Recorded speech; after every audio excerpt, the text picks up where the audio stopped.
আদালত এই মামলায় ১৬ জন নিম্ন আদালত কর্তৃক মৃত্যুদণ্ডপ্রাপ্ত আসামির মধ্যে দুজনের মৃত্যুদণ্ড বহাল রেখেছেন।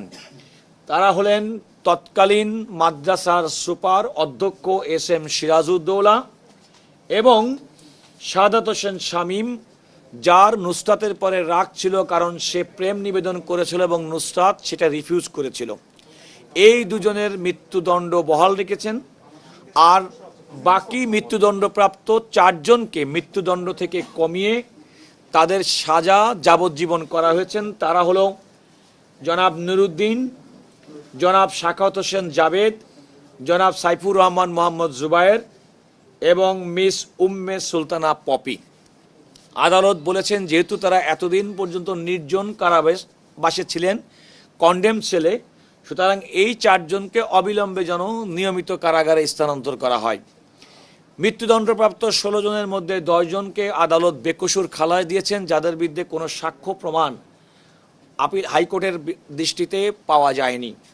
তারা হলেন কামরুন নাহার মনি, ঘটনার সময় যিনি গর্ভবতী ছিলেন, হাফেজ মোহাম্মদ আব্দুল কাদের, মহিউদ্দিন শাকিল, ইমরান হোসেন মামুন, আব্দুর রহিম শরীফ, মোহাম্মদ শামীম ২, কারণ শামীম একজন, যার নাম হচ্ছে সাদাত হোসেন শামীম, তাকে মৃত্যুদণ্ড দেওয়া হয়েছে।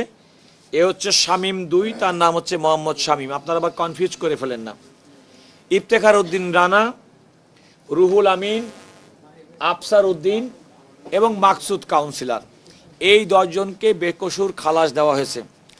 আপনারা লক্ষ্য করেছেন রায়ের শেষাংশে আদালত এই মামলার যে রায় দিয়েছে নিম্ন আদালতের বিচারক মামুনুর রশিদ সম্পর্কে একটা পর্যবেক্ষণ দিয়েছেন এবং মামুনুর রশিদ সম্পর্কে আদালত তার পর্যবেক্ষণে বলেছেন এই ধরনের সেন্টেন্সিংটাকে বলেছেন মাইন্ডলেস সেন্টেন্সিং, অর্থাৎ আদালত যিনি বিচার করবেন তিনি যে ধরনের বিচারিক মন অ্যাপ্লাই করতে হয় এই মামলার দণ্ড দেওয়ার ক্ষেত্রে, সেক্ষেত্রে তিনি সেটি করতে ব্যর্থ হয়েছেন বলে আদালত পর্যবেক্ষণে বলেছেন।